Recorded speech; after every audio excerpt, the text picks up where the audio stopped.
Catherine Emmanuel. ఆ case మన బ్రాంచ్కి మెయిన్గా అసైన్ అవ్వడానికి కారణం శివానంద్ కేసు వేసి పోరాటం చేయడమే. యా ఇమాన్యుయల్ అతని భార్య architect couple. Exactly sir. Yeah బాగా డబ్బున్న వాళ్ళు. క్యాథరిన్ వాళ్ళ ఒక్కగానొక అమ్మాయి. సంతోషమైన కుటుంబం.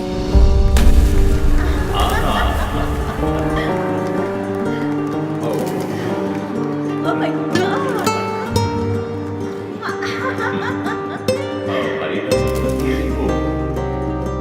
ఆ ఇంట్లో ఓ పనివాడు ఉండేవాడు. పేరు మరియదాసు. పనివాళ్ళ కాకుండా కుటుంబంలో ఒకటిగా కలిసిపోయాడు. వంట పని చేయడం, ఇంటి పని చేయడం, క్యాథరిన్ని స్కూల్కి డ్రాప్ చేయడం అన్ని వాడే చూసుకునేవాడు.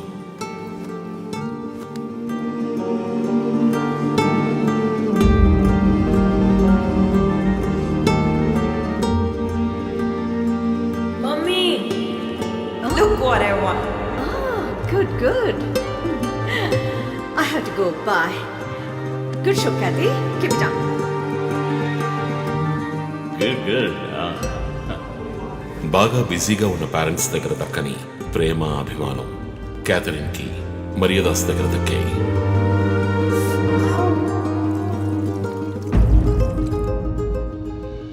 కానీ ఒక్క రాత్రిలో ఆ కుటుంబం చిన్నాభిన్నమైపోయింది. క్యాథరిన్ హత్యకు గురైంది. మరియదాసు పరారయ్యాడు. ఇంట్లో ఉన్న డబ్బు, నగలు దొంగిలించబడ్డాయి. పోలీసులు మరియదాసుని సస్పెక్ట్ గా డిక్లేర్ చేసి కేసు ఫైల్ చేశారు. వారం అయినప్పటికీ మరియదాస్ ఆచూకీ తెలియనందువల్ల విక్టిమ్ ని పూడ్చిపెట్టి కేసు క్లోజ్ చేశారు. 2 వారాలు అంతా సర్దుమణిగింది. కానీ ఈ కేసులో ఏదో మర్మం ఉంది. నిజమైన హంతకుడిని కనిపెట్టలేదు అని మీడియాలో వార్తలు ప్రసారం అయ్యాయి. ప్రజలు ధర్నాలు చేశారు.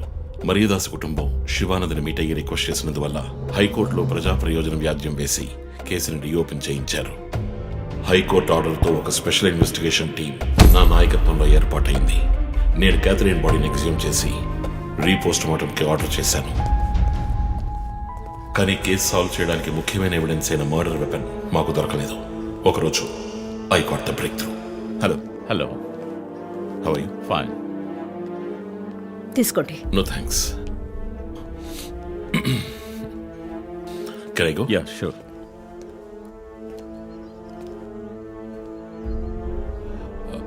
ఓ, మీరు గోల్ఫ్ ప్లేయరా? Yes, sir.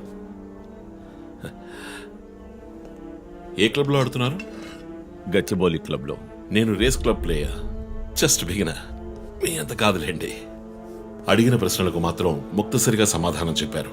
కూతుర్ను పోగొట్టుకున్న దుఃఖంలో ఉన్నారని నేను పెద్దగా పట్టించుకోలేదు. అప్పుడే ఒక విషయం గమనించాను. ఒక గోల్ఫ్ కిట్లో 16 క్లబ్బులుంటాయి. అన్నీ ఇంచుమించు ఒకేలాగుంటాయి. ఒకే ఒక్క క్లబ్ తప్ప. అదే పటర్. హోల్ దగ్గరున్న బంతిని కొట్టడానికి యూజ్ చేసే క్లబ్. ఇమాన్యుయల్ దగ్గరున్న కిట్లో ఆ పటర్ కొత్తదిగా ఉంది. క్యాడీ దగ్గర మాట్లాడిన దాన్ని బట్టి ఇమాన్యుయల్ హత్య జరిగిన 2 వారాల తర్వాత ఒకే ఒక్కసారి మాత్రం గోల్ఫ్ ఆడడానికి వచ్చినట్టుగా తెలిసింది.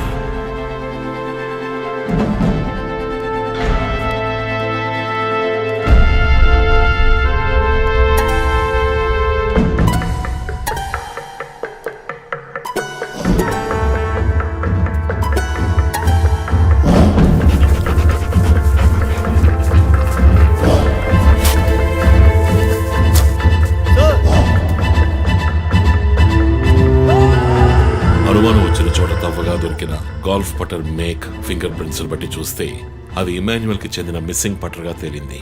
ఫోరెన్సిక్ ల్యాబ్ ఎగ్జామినేషన్ లో మేము వెతుకుతున్న మర్డర్ వెపన్ అదేనని నిర్ధారణ అయింది. డిఎన్ఏ రిపోర్ట్ లో 2 ముఖ్యమైన ఆధారాలు దొరికాయి. ఫస్ట్, క్రైమ్ స్పాట్ లో క్యాథరిన్ మాత్రమే కాదు, మరియదాసు రక్తం కూడా ఉంది.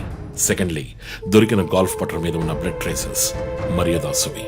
సో మరియదాసు మిస్ కాలేదు, మర్డర్ చేయబడ్డాడని కనిపెట్టాను. పెథాలజీ రిపోర్ట్ ప్రకారం ఆ అమ్మాయి చనిపోవడానికి ముందు సెక్స్ లో పాల్గొన్నట్టుగా కన్ఫర్మ్ అయింది. స్పర్మ్ డిపాజిట్ లో ఉన్న డిఎన్ఏ మరియదాసు డిఎన్ఏతో మ్యాచ్ అయింది. కేసు సాల్వ్ చేసేసాం.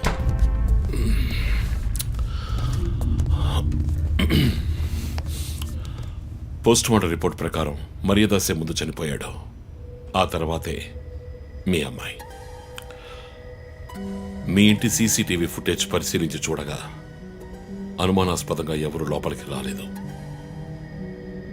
కానీ ముఖ్యంగా మరియదాసు డెడ్ బాడీ మీ ఫామ్ హౌస్ లో దొరికింది. పార్టీ క్యాన్సిల్ అయితే ముందే చెప్పకర్లా?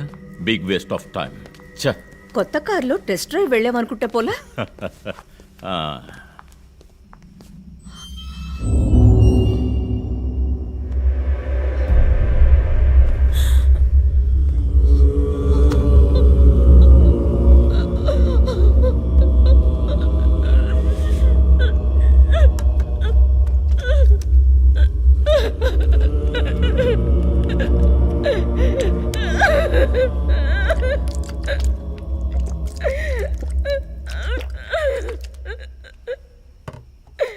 నన్ను క్షమించండి అమ్మా.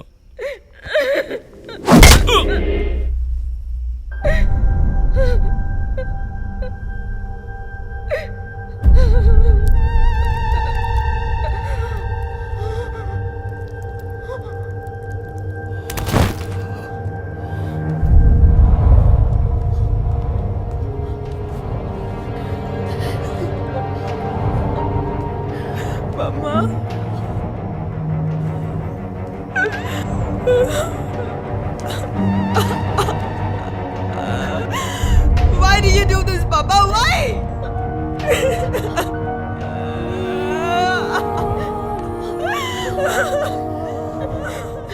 నీకేం తక్కువ చేశాం కాదు.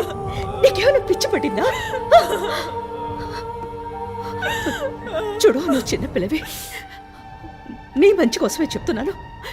అంతా మేము చూసుకుంటాం. మేము చూసుకుంటాం.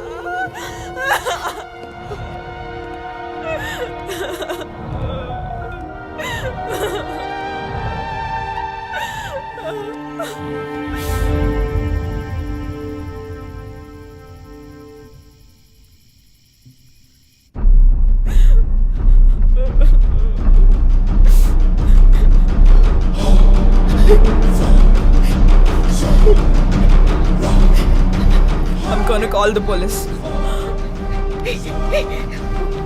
వద్దు. Mom, please leave me. వద్దు.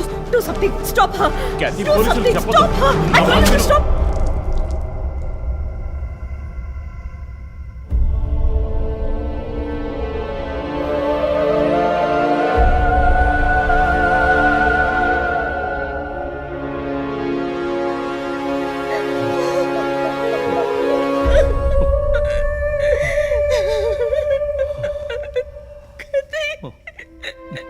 ఇమాన్యువల్ సొసైటీలో చాలా గొప్ప వ్యక్తి, హైలీ ఇన్ఫ్లుయెన్షియల్. ఆ హత్యని కవరప్ చేసి క్రైమ్ సీన్ క్లీన్ చేసేశారు. డబ్బు నగలు దొంగలించబడి క్యాథరిన్ హత్య చేయబడిందని కేసు క్లోజ్ చేసేశారు. నేను ఇన్వెస్టిగేట్ చేసిన తర్వాతే నిజాలు బయటపడ్డాయి. సార్, ఒక తండ్రిగా నా పరిస్థితి ఆలోచించండి సార్. 16 ఏళ్ళు నిండని పిల్ల సార్. ఇంట్లో ఉన్న పని వాడితో కోపంలో ఆ పని చేశాను సార్. మరీదాస్ రేప్ చేసి చంపేశాడు. ఆ కోపంలో నేను వాడిని కొట్టి చంపేశాను. అలా మీరు రిపోర్ట్ మార్చి రాయండి సార్. ఆల్రెడీ నా కూతురు గురించి ఏమేమి రాస్తున్నారో తెలుసా మీకు?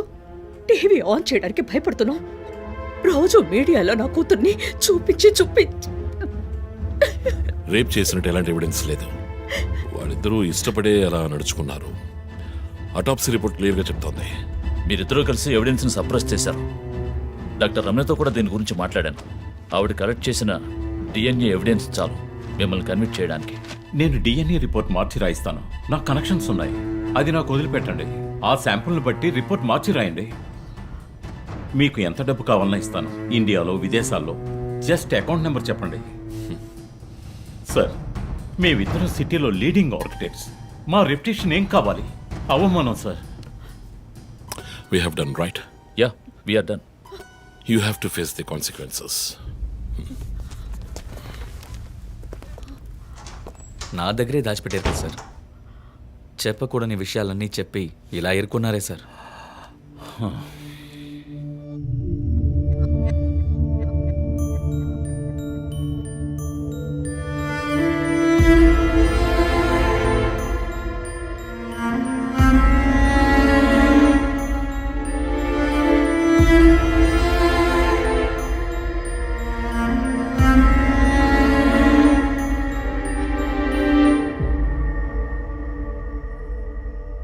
క్యాథరిన్ వయస్సు మనల్ని అర్థం చేసుకోలేదు.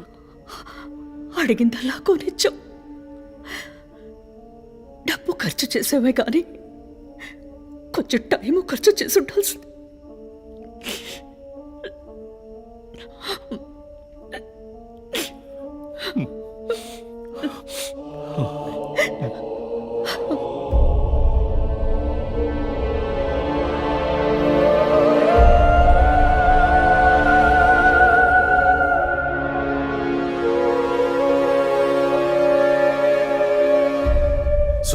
నీ థియరీ ఏంటి?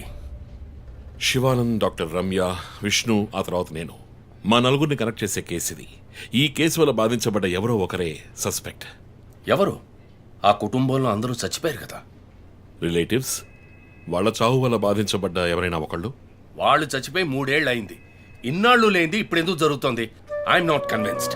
సార్, ఇన్వెస్టిగేషన్ చేస్తేనే కదా sir. Ranjith, I'm sorry, I have to do this. ఇక నుంచి ఈ కేసు నేను తీసుకుంటున్నాను. మీరిద్దరూ నాకు రిపోర్ట్ చేయండి. Sir please sir. నువ్వు పర్సనల్ గా ఇన్వాల్వ్ అయ్యావు. నీ జడ్జ్మెంట్ సరిగ్గా ఉండదు. నీకు పార్కిన్సన్స్ ఉందని నా దగ్గర దాచడమే తప్పు. ఆ రోజు ఏమైనా అయి ఉంటే? సార్, నేను ఇన్వెస్టిగేషన్ లో ఉండి తీరాలి సార్. ఉంటావు, కానీ ఫీల్డ్ వర్క్ లో కాదు. Vandana, I'm ready to meet the press.